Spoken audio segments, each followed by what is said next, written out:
So I think we definitely should stick with Chanel. Surely, we've done the Model T, the very first little black dress, and don't forget she also did Evening, and this is this at the exhibition at the V&A.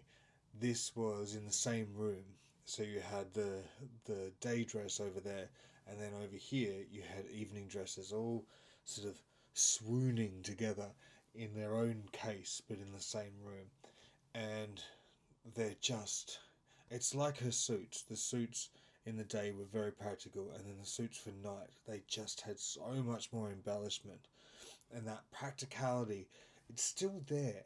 It's still inherently there, but gosh, they were gorgeous. The embroidery, so she had a whole set of them in this exhibition, and of course I've studied these. I know them, and when I see them, it's so exciting. Like the dress last time, I audibly gasped because I'm like, oh my gosh, I didn't know that was going to be here. I can't believe I was saying that. So here I am. I'm putting down the pose. This is a woman from the 20s. She's at a party. She would probably have a saucer of champagne or a cocktail, maybe something very new in her hand, and she's got that tubular 1920s figure, and the she's gonna have beautiful curled hair. It's so exciting. Imagine, just imagine. So we saw the dress, and that was cut to your just below your knee, and that's radical. That's so revolutionary. Here in the evening dresses, you had backless dresses, which you haven't had in Europe, in Western fashion. You haven't had anything like that for thousands of years. In fact, even back then, in Roman and Greek times, women were completely covered if they went outside at all. In Roman times, they didn't really show too much skin. This is this is upside down original to suddenly have bare backs and things that swoop down and show the curvature of your spine and your shoulders and things like this. It's almost like walking out naked. That's that if you consider what had gone before. So it's absolutely revolutionary and it is so chic. And any of these dresses could be put in a boutique today and sold. So they're completely timeless. They really are. There's some elements, I suppose, like a drop waist, waists go up and down, but if you put this on and went to a party, no one's gonna slap you. Like it's just gorgeous. It really was. So this is inspired, obviously, by all of them, and you can see here I'm getting that bias cut drape. So here it's lovely and floaty around there, and at the back she's got it completely shows her back off. And then this is what I was so excited about, the fluted bias cut panels. So you see here how it's going up in an arch just around her waist there. That these panels, they're all cut in one, and they're all sort of they're cut on the bias, but they bend and mold around, and then they flute at the ends. If you think they're sort of shaped like a finger trap, so it's skinny in the middle and then it flares out at the end. And they're put on in a circular fashion in the skirt. So it's so technical, honestly. Even trying to explain it here, I think I'm getting a bit of a headache. But they're absolutely amazing because then what they do is they flute out down the end, and so you're getting all this volume in the dress, but then these beautiful curved lines as well. It to be up close next to it, you could see the work. You could see the little hand stitches and the tiny stitching. The fact that these are all French seamed as well on bias and curved, and it's georgette. Oy, it would just be. It's such an undertaking. But you see here, see how fluid it is. This is the whole point of it. You're wearing something fluid, and it's interesting because you've sort of been freed from the corset, but at the same time you've gone right. No one has to wear a corset anymore. Don't worry about that. But now you have to adopt a figure that of a ruler. You have to be slender and tubular. And there were diets in the 20s where women were eating celery, big plates of celery, and just smoking cigarettes. That's all they did.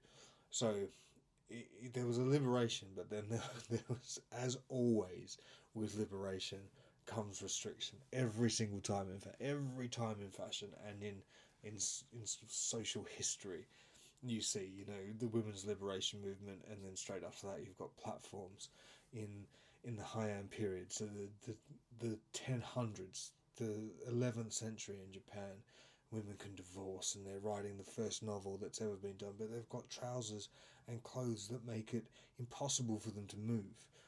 So it's quite an interesting little subject that whenever you get a bit of development, there's something that holds you back just a little bit more, but it keeps moving forward. So back to the fashion. Look, she's coming alive now. So you can see how it's all just hanging from the shoulders, and this is the revolution of the 20th century.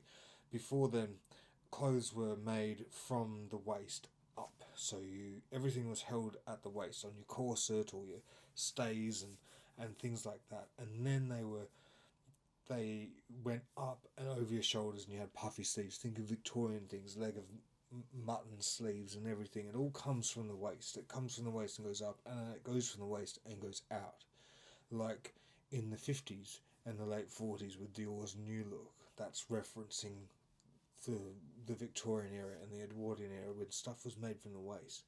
In the early 20th century, again, it's the first time since maybe medieval times, medieval times, first time since then, that you're getting stuff and hanging it from your shoulders, and that's where the garment is made. It's hung from your shoulders, and everything's done from the shoulders. It doesn't rely on something then happening at the waist. Absolute revolution. Imagine seeing it. It would have absolutely flipped your lid, and it did flip people's lids. And I love doing the history of makeup and hair as well, and especially when you get to the 20s. And so it's only subtle makeup that I'm doing with this lady here, but there was a fashion with flappers. These are the people who are the highest fashion, so it's not everyone's fashion. It's the height of fashion. It's the coolest people who are going to the coolest night spots and drinking liquor and listening to jazz. And the fashion was to make yourself look like you've been out drinking champagne and taking drugs, and you look tired and haggard because you've been at a jazz club dancing all night. So you have the introduction of these metallic eyeshadows that are deep colours that make your eyes and your eyelids look like they're heavy, and have that sweaty, that sort of shiny look that you have when you're not that fresh, if you're hungover or tired, and they make you look tired. And then you draw your eyebrows downwards, so you start them far away from your nose, and you draw them down so you look tired and morose, and then your eyeshadow is also drawn on top of your eyes like that to make you look sleepy, and then under your eyes and down towards the back of your eyes, that towards your ears, you paint your eye makeup with thick mascara to make it look even droopier. And then your lips are drawn down so you look sad, and you put blush on from the apple down towards your lobe rather than swooping it in. You want everything on your face to look as if you're melting, because you've just had too much fun at night. You can't possibly lighten up during the day. It's so exotic. Isn't that wonderful? And it comes back as well. It comes back a couple of times, certainly in the 70s, but most certainly in the heroin chic, the grunge era of the late 90s and the early 2000s, and we still have it today, where you have shiny makeup that makes you look tired, and people have those deep set eyes with really dark eyeshadow coming out almost down halfway their cheeks to make them look even more tired, as if they've spent the night in an opium den. That's what it's all about, and that's where it sort of starts at this point. It's absolutely fascinating. Isn't that wonderful? Well, it's not wonderful, but it's something that happened. and that's where we are now. Look at that, the shape of that dress. Can you see the movement? When you're in the room and you see the movement of these dresses, it's so exciting. They're static, they're not moving, but I can see the movement in them. The hem, the way it undulates there, like a signature. It's just beautiful. And they were made of the finest fabric. You could see straight through parts of them. Obviously, this is the 20s, so there was a lot of modesty involved, but you could just see straight through the dress, like down around the hem, so you could see even more of the leg. Absolutely radical. This is so fun to draw this picture. Obviously, as well, you can see I've got inspiration from Josephine Baker, who was a client of Chanel, a long time client of Chanel. There's so many pictures of her wearing like just white with a beautiful drop waist and a big bow right at the drop waist, and her white plush hat with then her beautiful black hair and her dark skin against all this white clothing. It looked so incredible, and the way that she did her hair with the it was so slicked that it was like oil. It was so shiny. Just an absolute. Everyone in fashion loves Josephine Baker. Everyone in Paris loved Josephine Baker. I think everyone just loved her. I love watching. Sometimes you can find on YouTube clips of her, but then from the 50s. So when she's a bit older and she's doing like a comeback show and she's wearing this mad headdress. She's so cool. And one of her things was to speak French, but with an American accent. And it was a bit like we have chefs here in the UK, and everywhere there's people on TV who have an accent and they sort of get things a little bit wrong, and it's hilarious. And that's what she did, but in French. So she went English to French, and they found it funny the little mistakes that she would make, but she knew what she was doing, and it was all part of the game, part of the act. I love that. I think it's fascinating. You can see this coming alive, can't you? Can't you just imagine a big bandstand behind her and loads of people swanning about, just feeling great? Nothing bad's ever going to happen again. We've had the First World War, that's all that's going to happen. Oh, little do you know, guys. But it's all about that, the bias card. You see how it looks like Mercury. This is mercurial fashion. Everything about it is shiny, it's new. You're in a new century. You're in a modern world.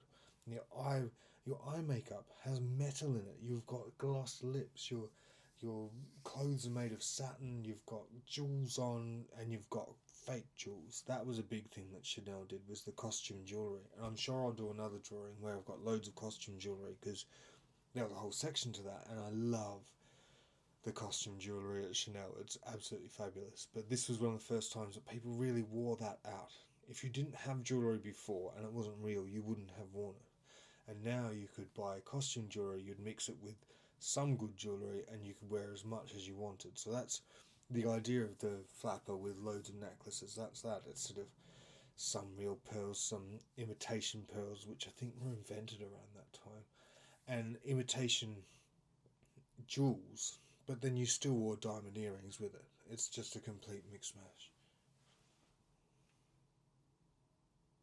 Oh, I love this illustration. I always love doing a headdress like that as well, to frame the face. Not drawing a big circle around it, but just sort of teetering up there with those lovely feathers hanging down. But couldn't you see, if I put her with different hair, then she would look completely modern. There's nothing too old about this, is there? Here I'm using. I don't know if I made this pen myself. It's just dots, so it's dots in a row, and you can. I might do a video on how to. If you want, I'll do a video. Write to me if you want it, on how to make your own pen. And this is literally just like a line of dots, full stops. Like I just made a pen and then repeated it. And what I'm doing here is I'm just scrolling around with that pen, and it does a dot every bit. I don't know if you can see. Yeah, you can. Yeah, see those dots around the hair. So it's just doing dot dot dot dot dot dot dot, dot instead of a line. And then they're beads, they're bugle beads or what have you. Then you put a clipping mask on them and just go over with white, but with the same pen. So sometimes you're going to click the whole dot below you, but you'll only ever really click parts of it, and it makes it look like jewels. It's a really good way to make it look like beading is on something. You see how it looks sparkly now? And most of the jewels are covered, but some of them just have a partial, and it's easier than when I used to draw with pen and paper, and I've drawn a dress just like this, and you have to go through and do every single one with a white, like China graph or a white ink pen. So it's a lovely little option. It's a, like this lady here standing in a brave new world. We're stood in a brave new world, and my fingers don't have to hurt so much when I draw anymore, which is fantastic. I hope you feel the benefit of it too, using Procreate. Oh, isn't she gorgeous? Look at that. If you see something like this in a charity shop, buy it and wear it. Doesn't matter if it's from Chanel or Lucille or it's just from no one. They're just amazing. They'll always be in style. Don't worry about fashion. Just worry about style. And you see the little Josephine Baker curls on her face, where you've sort of picked up your hair and ringed it into a curl and then stuck it straight to your forehead. So chic. Isn't she gorgeous? So, write to me. Tell me black dresses that you love. I'm going to keep drawing black dresses that I love. There are so many that I can reference already. I've got a little book where I've written them all down. But tell me if there's something that you're thinking of when I'm talking about this stuff. And I'm going to research it and draw it myself. So have a think. And draw some and share them with me. Wonderful.